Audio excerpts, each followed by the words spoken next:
Welcome to another edition of the Mile High Real Estate Spotlight podcast. And I'm Brian Arnold, and I'm your host today. Just so excited because we have Jennifer on today. We're going to talk to Jennifer about what she does, and she pretty much specializes in the Colorado Springs area. And so there is so much going out there. Second largest city in all of Colorado. I think it's Denver, Colorado Springs, then Aurora, and so those are like the big three. And there's just so much happening there. There's so many really cool houses that I'm sure she could get you into and see and all that kind of stuff. Now, before as I'm introducing Jennifer is she definitely deals with our veterans. She was in the Army, which is really cool. She has a couple twin sons that are in the Army, and so if you want some specialized attention, there she is. You're definitely your person that is there. Born and raised in the Illinois area, but came to Colorado, and she will not go back. So, which I don't blame her because it's so beautiful in Colorado Springs. And so, if you are coming from out of town and you see this podcast and you're thinking about Colorado Springs, you definitely want to kind of call Jennifer and start asking her about it because she knows what she's doing, exceptional about what she does, and you're going to find that out as we talk. If you are, a first-time new home buyer and you're just looking, hey, what do I need to do? One of the things that if you think you can't, you can. Let us help you. Let us talk to you, and I'll talk more about that later on. So, Jennifer, thank you for being on today. I'm so Thank excited you. to be able to talk to you. I love that painting that's behind you. I feel like, I want to go like float down this river and In Italy. Italy is a place that I have been, but I want to go back at some point. Um, but there's some beautiful places in Colorado Springs too that my wife and I go camping out like well, it's not in Colorado Springs, but like the Royal Gorge and then Garden of Gods and then going to Pikes Peak. Colorado just has so much stuff to offer. So Yeah. if you first, I want you to do is just tell us how do we get a hold of you, and then right after that, maybe kind of tell us a little bit about your story. How did you get involved in this? What does it mean to you to be doing it? And then we can go and talk back and forth after that. So how does folks get a hold of Jennifer? Okay, my cell phone is the best way, and my cell phone is 360. I know that's not a Colorado Springs number, but I've had it for a long time. So 360-292-3252 is my cell phone. And then other than that, email, and it's jennifer.gall@exprealty.com. So, Realtor.com. All yeah. right. So tell us about how'd you get involved in this? And yeah. So how did I get involved in real estate? Okay, Yeah. so after the Army, I traveled and then I settled in Washington State first. I lived in Colorado for 3 years and then moved to Washington State and worked with some realtors as their assistant and helped them out and then fell in love with it. So when we knew we were moving to Colorado, I decided to make the leap and jump into it in 2019. Okay. So, Okay. yeah. And the reason why I got into it is flexibility, probably number one, raising kids. And then just the passion for the people. I'm super social. I love meeting new people, talking to new people, and helping new people. And that's how I got into it. And I love it. It's the Okay. best job I've ever had. Oh, that's awesome. So XP Realty is the group that you said that you're with, and I've heard unique things about them. What can you say about them and your involvement with them and how it all works? That is it anything different and unique, or is it just we're calling her because it's a great place to get your get your new home. Yeah, so eXp Realty, the great Mhm. thing about it is it's a cloud-based brokerage, so I can work from anywhere. And as you know, most realtors, we never go in an office. We're always on the go. So it just made sense for me, and I think we're like the fastest growing real estate company right now.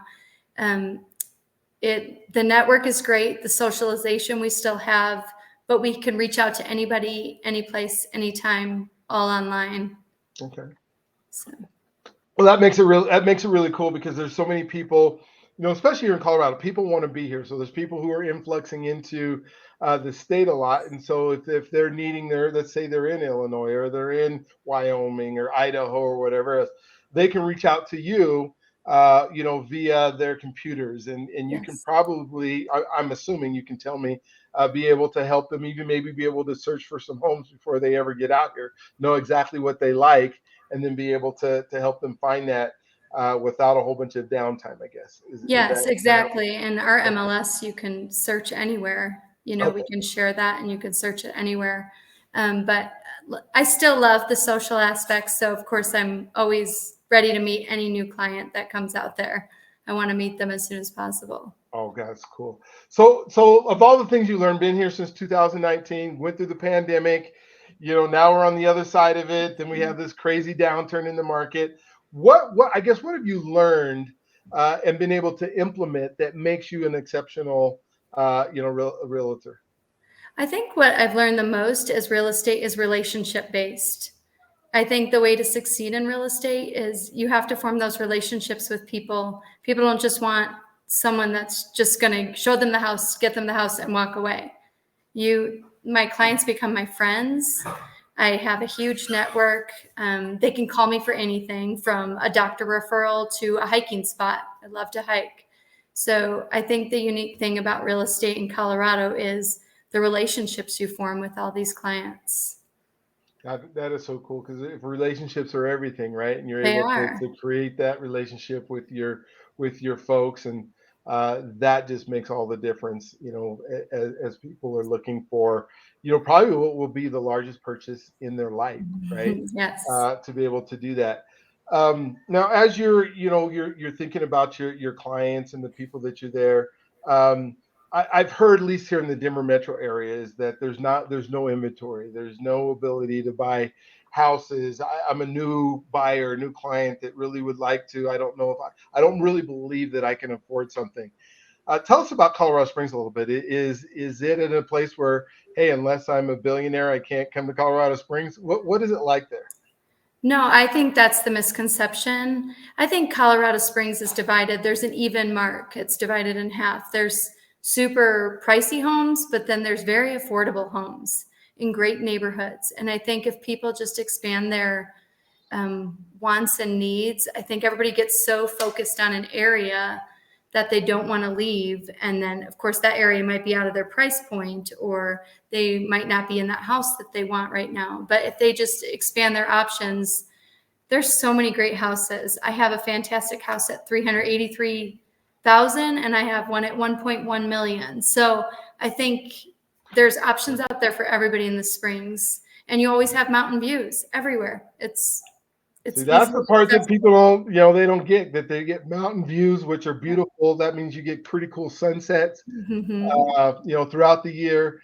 Even in the winter, people say, well, the winter is terrible. When you see a sunset over the top of a mountain that has snow on it, there's, there's nothing like it. In other states, I don't think they get that, nowhere near what it looks like here. So that is really cool. One of the questions that I ask people all the time is about their superpower. So I would love for you to tell me about, if you could have any superpower, what would that be? And then kind of say, well, what is your superpower? I think I know what it's already going to be, but what is your superpower as a realtor? Okay, my superpower as a realtor, this is going to be bad, but I would love to be a mind reader. I feel There like you that go. would help me huge if I could read people's minds, because they'll tell you one thing, but really they want something else. So I think if I could read people's minds, I would know more of what they wanted. So that's the superpower I would want. That you'd want. And then what is the superpower you think you have? Because we realize that you can't read minds, right? Oh, I think I have relationship building down. Okay, I that's think what I figured. I am my superpower would be friendship, Okay, definitely. okay. Yes. And if they come to you, they just got to count on probably having a relationship with you for a long, long Yep. time, right? As you go around. So I'm a new person. I've been renting. I've been spending, $2,500 a month. I just realized that that's $30,000 a year. And if I stay in that apartment, it's going to be $300,000 after 10 years. But I don't know anything about buying a house. And I come to you. What can I expect, to get from you showing me or helping me or learning me in this process? Well, the first thing, I would definitely want to sit down with you and get you with a good lender, because if you don't have a good lender, I mean, there's nothing I can do to help you unless you have a good lender. So I would definitely tell you to interview a couple lenders, and I would give you a list of lenders that I've worked with that I feel that are a good lender and good fit. And then from there, we would talk about the process, because people don't even know about down payments and that goes back towards the home. I have a first-time home buyer now who had no idea that taxes and insurance are added to your home payments. Oh, wow. So, I mean, just silly things. And then I Mhm. had a first-time home buyer who didn't realize, if he didn't work with the lender that I suggested, it's only a suggestion, that he couldn't work with me. So just probably dropping it down to layman's terms and making sure they completely understand the home buying process. Okay, which is so cool because as me as a lender, I will say I'm a good lender, but is I specialize in down payment assistance and and first time home buyers, and on the other end, I do reverse mortgages. So I do reverse for purchase for folks that are seniors, and then Yeah. and it is so important. Exactly what you're saying is those little things that they don't understand, like taxes and insurance and how those work. I don't have enough for a down payment. Where can I get some of those down Mm-hmm. payment assistance? There's some really good programs that are available in all of Colorado that people don't realize. Well, I have to have 20% down. That's another big misnomer sometimes. And it's great to have realtors like yourself that will say, "Hey, these are some things that you need to know. These are some Mm-hmm. great questions to ask the lender so you understand." If you don't understand what they're saying and you're scared to even ask them, because I find that sometimes, well, they won't even ask me the questions, and then the realtor will call me and say, they just asked about their I insurance, just did what that. is this? Yeah. So, and I'm like, well, I don't want them to feel uncomfortable talking to me, Yeah. but sometimes they have a better relationship with you first because they actually went around and spent 3 hours with you looking at your houses, right? Yeah. Because they're not going to go around and spend 3 hours with me. Yes. I'm asking them for stuff they don't want to give me, right? I'm saying I want to dig and probe into your life more than anybody ever has, because somebody's going to give Yes. you $500,000 and they want to know everything about you. And I'm having to ask you that. And I'm sorry that you don't really want to give it to me, but they're not going to give you the money without it. And so to have you as an ally there is just huge, because they have that relationship with you, but then you can kind of either explain it to them or call somebody like myself and go, what did you mean by that? And then relay that back. And there's so many that's a huge superpower too, because there's so many realtors that I will Yes. well they'll just say, they'll call me and say, you need to call them, they don't understand. And I'm like, okay. So how do I want to? And then I got to probe for that answer. What do you mean? Yes. What is it that they don't understand? Well, they don't understand the loan. Well, what part of the loan? So I'm spending 15 minutes probing Yes. from an agent, and when I have you, Jennifer, I know it's like you're going to tell me, hey, they don't understand how their MIP works. What does that do? And you've already and I explained it to them, but it'd be great if you just explain it to them and recap what I said.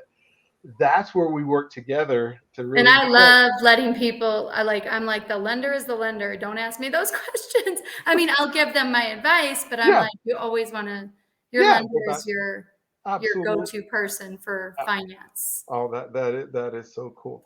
So let's talk about market right now, because we're in this crazy market, Yes. and people believe, well, I got to wait for interest rates to go down. I got to wait, because they're going to go back down to 3, and then I'll be able to purchase my house. What do you say to somebody who comes to you who's looking at a house, but then says, I probably should wait till interest rates go down?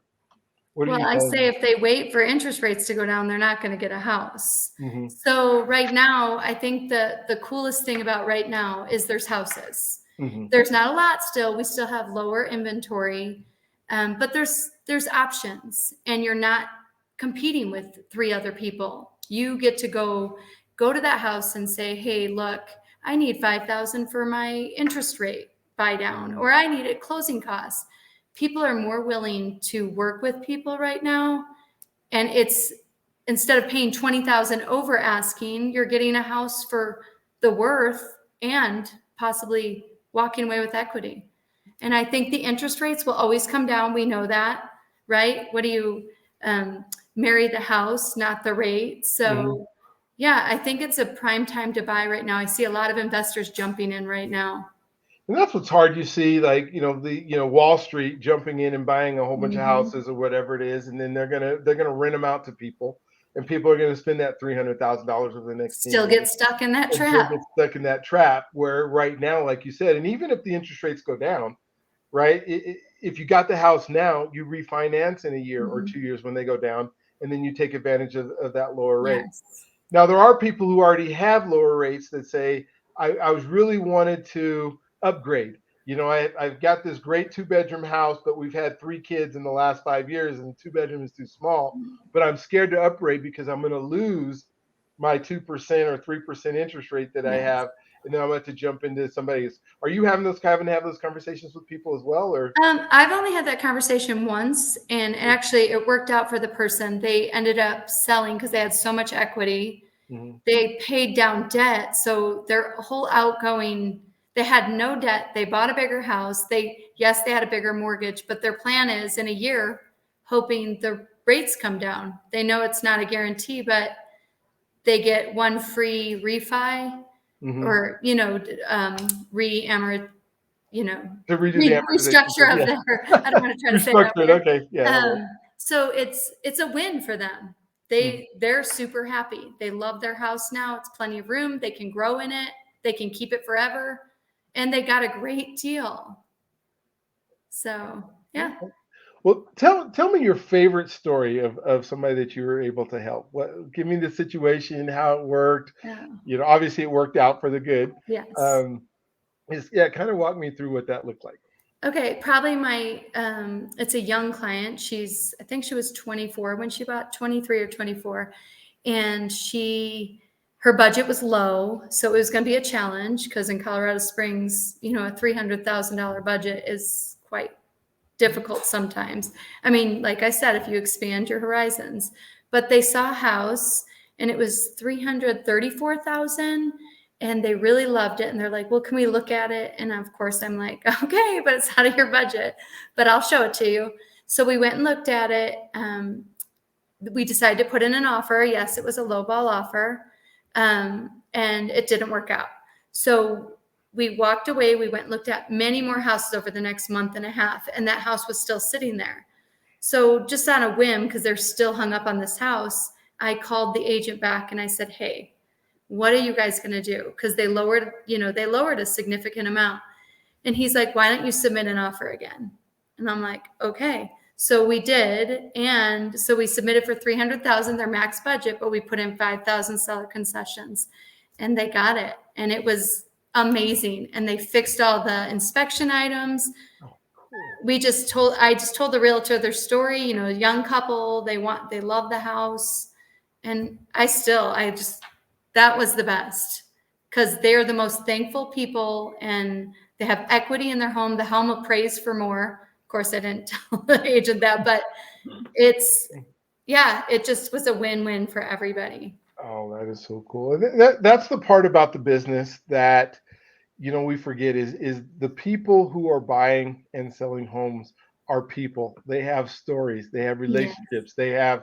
When you get to know your clients, or you get to know the ins and outs. I mean, you knew that she was 23, you know what their struggles are, and you're able to relay that to the other agent, in many cases, that now the person who's selling a house gets to hear that story, and the decision isn't just based on numbers all the time. Right. Sometimes it's truly based on situations of people, because they get a pick. This is the person I would love, within means of non-discrimination, that kind of stuff. But these are the type of people that I would love to share, which was my dream at some point, right? Because everybody who lives in a home at some point, that was either Yeah. their dream, or it was a stepping stone, or it was something that moved up. And for you to be able to participate in that is just so really cool.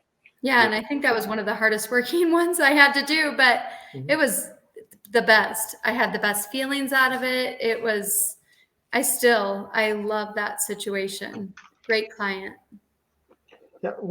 Give me like a realistic time frame, because I think that's one thing that people coming into home ownership struggle with, is because, like what you just said, that one, you had to look for a month and a half, Oh yeah. and some of them you probably can get done. I mean, how often is it the very first house that somebody looks at is the one that's theirs and it gets done in 21 days, right? But what it's kind of like I've a had one real, of those recently. I love that. Yeah. But what's like the realistic average time frame that it takes? I would say realistic. I mean, from the time you start, if you have a house in mind, it would be about 30 to 40 days. But average looking for houses, I would say maybe 45 to 60 days. Most people, they have the idea of what they want, and there's always options out there. It just depends on if you're competing with people. Gotcha. How much of your time is spent, somebody tells you this is what I want, and then you watch them walk through a house and they glow and they light up on something that isn't something that they said Oh, they all the wanted, time. and then the one that they said they want is not really the one. I mean, Yep. how do you work through that of figuring out, okay, I know what you said you wanted, but I can tell this is what you really want. Maybe we should start looking for these features or these, you love that granite countertop, but that's not something you told me before. How do you do that? So one I'm thinking of in particular, I just told them to humor me and let me take them to these two other houses just because I saw Hmm. a pattern with them of what they liked. Hmm. And it happened to be the one they bought, the one they fell in love with, Oh, which made nice. me feel good as a realtor. I was like, oh, I did it. Absolutely. Well, because you see so many houses, and you can kind of see. I believe you can kind of see what people really, kind of start liking, and then you because you've seen the houses, you can say, I see that. I think I see that on some of those shows sometimes. Some of those, the Yes. fix me up shows or whatever that they take people around. But that's what a good realtor does. When somebody tries to do this by themselves, Yes. it's got to be so hard, because you are earning the ability to help them find what it is they're looking for, because a lot of times we don't even know what we're looking for. You Correct. know what I mean? Exactly. Well, Jennifer, we're kind of running down on some time, but I would love for you to share again with everybody how to get a hold of you, and then any closing thoughts that you have that you would love to share with the rest of the folks here. Well, to get a hold of me, you can call me 360-292-3252 or text me. Or you can email me at jennifer.gaul, and that's Gaul, at exprealty.com. I have a website out there, jennifergaul.exprealty.com. If you ever want to look at my website, there's some blogs on there.